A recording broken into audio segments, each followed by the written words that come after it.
بسم اللہ الرحمن الرحیم۔ ہائپر لرن کے ناظرین کو خوش آمدید۔ مقام اعراف کہاں ہے؟ اصحاب اعراف کون لوگ ہوں گے؟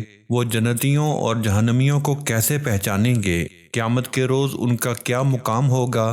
کیا اصحاب اعراف کا آخری ٹھکانہ بھی مقام اعراف ہی ہوگا؟ ناظرین گرامی، مقام اعراف کی اہمیت کا اندازہ اس بات سے لگایا جا سکتا ہے کہ اللہ پاک نے کلام پاک میں ایک پوری سورت کا نام الاعراف رکھا ہے۔ اعراف کے معنی نمایاں اور اٹھی ہوئی زمین کو کہتے ہیں۔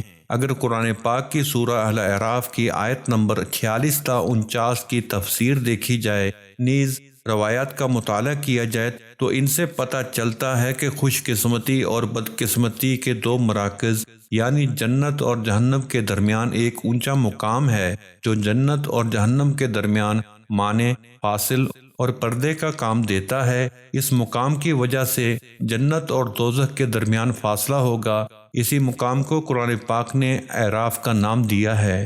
یہ ایک اونچا مقام ہے جہاں پر سے اعراف پر رہنے والے لوگ دونوں طرف سے جنت اور جہنم کے لوگوں کا مشاہدہ کر سکیں گے۔ اب سوال یہ پیدا ہوتا ہے کہ مقام اعراف پر بروز قیامت کون لوگ ہوں گے جو کہ جہنم اور جنتی لوگوں کو ان کے سیاہ یا سفید چہروں سے پہچان لیں گے؟ ناظرین گرامی، قرآن پاک کی سورت اعراف کی 4 آیتوں کی تفسیر دیکھنے کے بعد یہ معلوم ہوتا ہے کہ اصحاب اعراف کے لیے 2 طرح کی مختلف اور متضاد صفات بیان کی گئی ہیں۔ پہلی اور دوسری آیت میں اعراف والوں کی کیفیت اس طرح بیان کی گئی ہے کہ انہیں آرزو ہے کہ جنت میں جائیں، لیکن کچھ مواقع ایسے درپیش ہیں جن کی وجہ سے وہ جنت میں نہیں جا سکتے۔ جبکہ وہ بہشت والوں کو دیکھیں گے تو انہیں سلام کریں گے اور اس بات کی تمنا کریں گے کہ کاش وہ بھی ان کے ساتھ ہوتے، لیکن وہ ابھی جنت میں داخل نہیں ہو سکتے، اور جب ان کی نظر دوزخیوں پر پڑے گی تو ان کے دردناک انجام کو دیکھ کر وحشت زدہ ہوں گے اور خدا سے پناہ مانگیں گے۔ لیکن تیسری اور چوتھی آیت سے پتہ چلتا ہے وہ با اثر اور قدرت مند افراد ہیں جو دوزخ والوں کی سرزنش کریں گے، اور جو بندے مقام اعراف میں رہ گئے ہیں ان کی مدد کریں گے تاکہ وہ اس سے گزر کر منزل سعادت تک پہنچ جائے۔ یعنی اصحاب اعراف کے لیے 2 مشہور روایات بیان ہوئی ہیں۔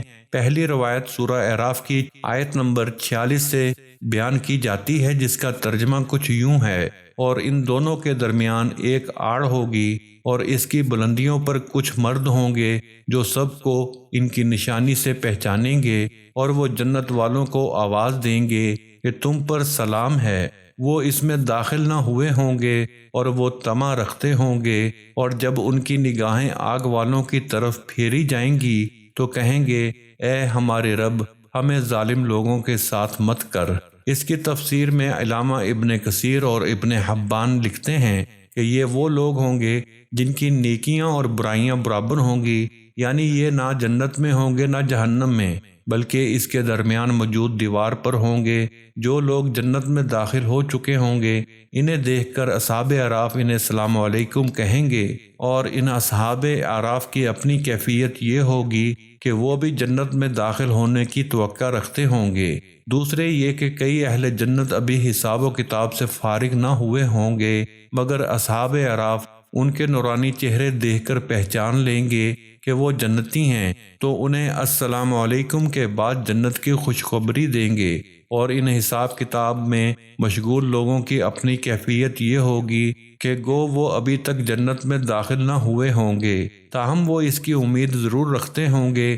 آئیے آپ کو ایک حدیث مبارک پیش کرتے ہیں جو کہ صحیح سند کے ساتھ امام حاکم نے بھی اس حدیث کو صحیح کہا اور امام ذہبی نے بھی موافقت کی کہ عبداللہ ابن مسعود رضی اللہ تعالیٰ عنہ کہتے ہیں کہ یہ جو قرآن کی آیت ہے نا، جن کے پلڑے نیکیوں کے اس دن وزنی ہو جائیں گے وہ عیش والی زندگی میں ہوں گے، اور اس کے بعد آتا ہے کہ جن کی نیکیوں کے پلڑے ہلکے پڑ جائیں گے ان کی منزل حاویہ ہے، اور تم کیا جانو کہ حاویہ کیا ہے؟ وہ بھڑکتی ہوئی آگ ہے۔ پارہ نمبر 30 کے اندر یہ آیت پڑھ کے عبداللہ ابن مسعود نے فرمایا کہ جن کی نیکیوں میں سے ایک نیکی بھی زیادہ ہو گئی تو وہ تو ہو گئے پاس، وہ تو سیدھے جائیں گے جنت میں، اور جس کی ایک نیکی بھی کم ہو گئی وہ دوزخ میں جائیں گے۔ یہاں تو لوگ کہتے ہیں ایک نیکی سے کیا فرق پڑتا ہے؟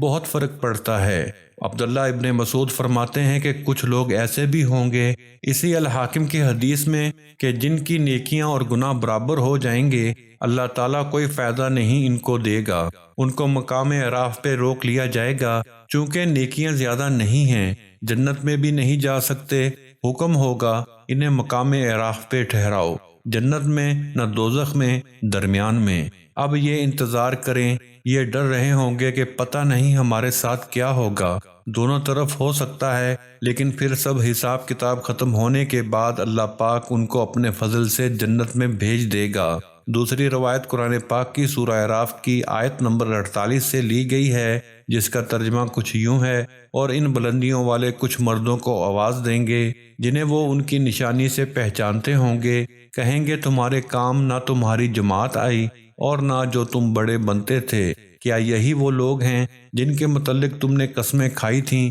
کہ اللہ انہیں کوئی رحمت نہیں پہنچائے گا، جنت میں داخل ہو جاؤ، نہ تم پر کوئی خوف ہے اور نہ تم غمگین ہوگے۔ اس آیت کی تفسیر میں تفسیر سعدی اور احسن البیان میں لکھا ہے کہ اہل اعراف وہ لوگ نہ ہوں گے جن کی بدیاں اور نیکیاں برابر ہوں گی، بلکہ یہ انسانوں میں سے کچھ لوگ مخلص ہیں جن کا مقام و منزلت پورے اہل محشر سے بلند ہے۔ یہ ایسے لوگ ہیں جو بہشتی اور دوزخی دونوں گروہوں کو پہچانتے ہیں اور کسی کے حق میں گواہی دے سکتے ہیں، شفاعت اور حکم کر سکتے ہیں، لیکن یہ لوگ جنس بشر میں سے ہیں یا جنات یا ان دونوں میں۔ اس بارے میں آیات خاموش ہیں اور ان آیات سے اس معنی کا استفادہ نہیں ہوتا ہے۔ مفسرین لکھتے ہیں کہ یہ لوگ انبیاء اور ان کے خلفاء ہوں گے۔ ناظرین گرامی، حضرت علی شیر خدا کا قول ہے، انسان سویا ہوا ہے، جب مرے گا تو جاگ جائے گا۔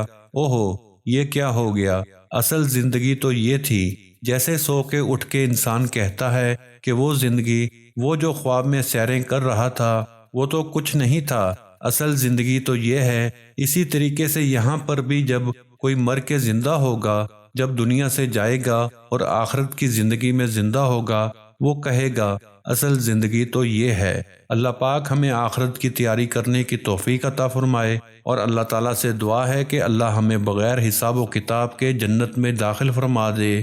آمین یا رب العالمین۔ کمنٹ سیکشن میں آمین لکھنا مت بھولیے گا۔ ملتے ہیں بہت جلد نئی ویڈیو میں۔ اپنا اور اپنے ساتھ والوں کا خیال رکھیے گا۔ اللہ حافظ۔